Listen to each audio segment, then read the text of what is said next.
رسول پاک صلی اللہ تعالیٰ علیہ وسلم کی ایک حدیث میں آپ کے سامنے عرض کرتا ہوں. اخلاص میں کتنی طاقت ہے وہ بتاتا ہوں.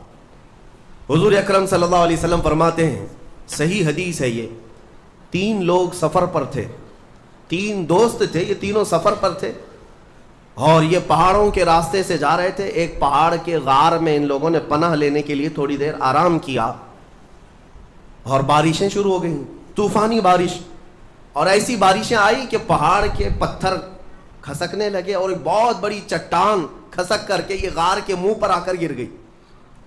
غار بند اور یہ اندر 3 بیٹھے ہوئے ہیں. ہاتھ کے ہلانے سے تو پتھر جانے والا نہیں, ایک بڑی چٹان گر کر کے بند ہو چکی, ان کی قبر وہیں بننے والی. 3 لوگ ہلا کر کے کیا ہٹا سکتے تھے؟ اب تینوں لوگوں نے کیا کیا؟ میرے آقا صلی اللہ علیہ وسلم فرماتے ہیں تینوں رونے لگے کہ اب ہماری موت یہیں پر ہونے والی ہے, ختم ہے. لیکن اس سے پہلے چلو اللہ کی بارگاہ میں اپنی زندگی کی کوئی ایسی چیز ہو جو تم نے خالص اس کے لیے کیا تھا, اس نیکی کو وسیلہ بنا کر کے دعا کرتے ہیں, دیکھتے ہیں پتھر ہٹتا ہے کیا. تو تینوں نے اپنی اپنی زندگی کی ایک ایک چیزیں شمار کرنا شروع کیا. توجہ چاہتا ہوں. پہلے ایک بندہ سجدے میں گرتا ہے اور عرض کرتا ہے, مولا تو جانتا ہے میری ایک بوڑھی ماں تھی, ماں کی خدمت بہت کیا کرتا تھا, ماں کی بہت تعظیم کرتا تھا. ایک دن رات کو جب میں گھر پہنچا تو میرے پاس صرف 1 روٹی تھی اور تھوڑا سا دودھ تھا. میرے گھر کے کئی بچے تھے, بچے بھی بھوکے تھے, لیکن میری ماں بوڑھی تھی. تو میں جب بھی گھر رات کو پہنچتا پہلے اپنی ماں کو کھلاتا, اس کے بعد اپنے بچوں کو کھانا دیتا. اس دن ایسا ہوا کہ میرے پاس صرف 1 روٹی اور تھوڑا سا دودھ تھا, ماں بھی بھوکی تھی اور بچے بھی. بچے آ کر لپٹ گئے, کہنے لگے کہ ہمارے لیے کھانا, بھوک کی شدت ہے. میں نے بچوں کو تھوڑی دیر کے لیے بٹھایا گھر کے باہر اور اس روٹی کو چور کر دودھ میں اپنی بوڑھی ماں کو کھلایا. میری بوڑھی ماں جو بھوکی تھی وہ پوری روٹی کھا گئی اور پورا شکم سیر ہو کر وہ دعا کرتے ہوئے سو گئی. اس رات کو میں بھی بھوکا رہا, میرے بچے بھی بھوکے رہے, ہمارے گھر میں اس کے علاوہ کوئی کھانا نہیں تھا. اے رب ذوالجلال, میں نے اپنی ماں کے ساتھ یہ جو حسن سلوک کیا خالص تجھے راضی کرنے کے لیے, خالص تجھے راضی کرنے کے لیے.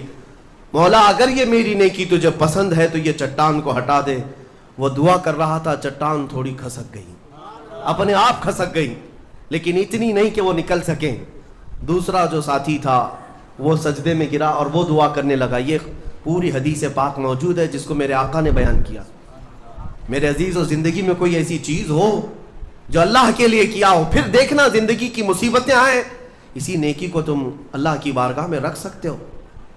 دوسرا سجدے میں گرتا اور کہتا ہے, مولا تو بہتر جانتا ہے میں اپنی چچیری بہن کا عاشق ہو گیا تھا.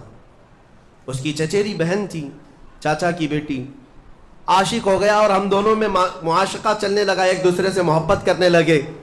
ایک دن ایسا آیا کہ ہمارے گھر والے اور اس کے گھر والے سب باہر چلے گئے, ہم دونوں تنہا رہ گئے اور ہم دونوں ایک کمرے کے اندر آئے. ہم دونوں نے گناہ کرنے کا ارادہ کر لیا. شادی تو نہیں ہوئی تھی, نکاح بھی نہیں ہوا تھا, دونوں کھڑے ہوئے, گناہ کرنے کا ارادہ ہی تھا کہ ہم دونوں کو اچانک خیال آیا میرا رب دیکھ رہا ہے. ہم کپڑے اتارے اس کے سامنے جو ہمارے دلوں کے حالات بھی جانتا ہے. تو وہ میری چچیری بہن وہ بھی رونے لگی, میں بھی رونے لگا اور ہم ایک دوسرے کو ہاتھ نہیں لگائے. مولا اس زنا سے اور اس بدکاری سے اگر میں بچا تھا تو میرے رشتہ داروں سے ڈر کر نہیں, خالص تیری رضا کے لیے کہ مولا کریم کے اس سلطنت کو میں اپنے گناہوں سے پامال نہیں کروں گا. تو جب یہ وہ کہنے لگا اور عرض کیا, مولا اگر میں وہ رات گناہ سے بچاؤں, تیری بارگاہ میں میرا وہ بچنا پسند ہے, تو اس چٹان کو تو ہٹا دے. حدیث پاک میں چٹان اور کھسک گئی. تیسرا شخص تھا, وہ سجدے میں گرا اور کہنے لگا, اے رب ذوالجلال تو بہتر جانتا ہے میں ایک زمین اور جائیداد کا مالک تھا, میرے پاس کئی مزدور کام کیا کرتے تھے اور ایک مرتبہ ایسا ہوا کہ میں مہینہ ختم ہوتے ہی سارے مزدوروں کو ان کی تنخواہ دے دیا کرتا. ایک مزدور ایسا ہے جو اپنی تنخواہ لیے بغیر چلا گیا, ایک مزدور تنخواہ لیے بغیر چلا گیا. اور اس کی تنخواہ میں نے سنبھال کر رکھی اور اس سے ایک بکری خرید لیا۔ میاں لوگ تو کسی کی سیلری ہو دبا کر کے کھا جائیں گے، اور یہ حدیث پاک میں جس کے لیے کہا جا رہا ہے وہ بندہ کہتا ہے میں اس کی پوری تنخواہ سے ایک بکری خرید لیا، بکری کو پالنے لگا، وہ مزدور آیا نہیں، وہ مزدور چلا گیا، مہینوں چلا گیا، بکری کو میں پالتا رہا، بکری نے بچے دی، بچوں کے بچے ہوئے، بچوں کے بچے ہوئے۔ اے رب ذوالجلال تو نے اتنی برکت دی کہ اس ایک بکری سے ایک پورا میدان کئی ہزار بکریاں بھر گئی، کئی ہزار بکریاں کئی سالوں کے اندر۔ وہ ان بکریوں میں نہ کسی کو بیچتا تھا نہ کسی کو ذبح کرتا تھا، سب بکریاں رکھا۔ کئی سالوں کے بعد اچانک وہ مزدور واپس آیا اور اس نے آ کر مجھ سے کہا کہ مالک میں آپ کے ہاں خدمت کرتا تھا، آپ کو یاد ہے کچھ سالوں پہلے میں نے اپنی تنخواہ چھوڑ دی تھی، 1 مہینے کی تنخواہ نہیں لیا تھا؟ تو میں نے اس سے کہا کہ ہاں مجھے اچھی طرح سے یاد ہے، اور اس کا ہاتھ پکڑ کر کے ان بکریوں کے ریوڑ کے پاس لے گیا اور کہا یہ تیری تنخواہ ہے، یہ پوری تیری تنخواہ ہے۔ اس نے کہا میرے ساتھ کیا مذاق کر رہے ہو مالک، میری تنخواہ اتنی ہے کہ اس زمانے میں ایک بکری بھی نہیں آ سکتی۔ اس نے کہا ہاں بالکل تو صحیح کہہ رہا ہے، لیکن اس زمانے میں ایک بکری خرید لی میں نے، اور اسی بکری سے اللہ نے اتنی برکت دی، اس میں میرا ایک بھی حصہ نہیں، تیری ان بکریوں کا دودھ تک میں نے نہیں پیا، صرف اور صرف تیرے انتظار میں، اور یہ ساری بکریاں تو لے جا۔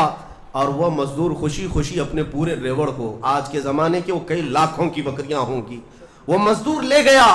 اب یہ بندہ کہتا ہے اے رب ذوالجلال میں نے یہ امانت اگر سنبھالی تھی تو خالص تیری رضا کے لیے، مولا صرف تجھے راضی کرنے کے لیے، ورنہ پیسے کھا جاتا تو کون کیا کر لیتا، وہ مزدور کون سا وصول کر لیتا، کہتا نہیں مجھے یاد نہیں، اب میں پہچانتا بھی نہیں، نہیں مولا میں نے تیری رضا کے لیے کام کیا، اگر تجھے یہ پسند ہے تو یہ چٹان ہٹا دے۔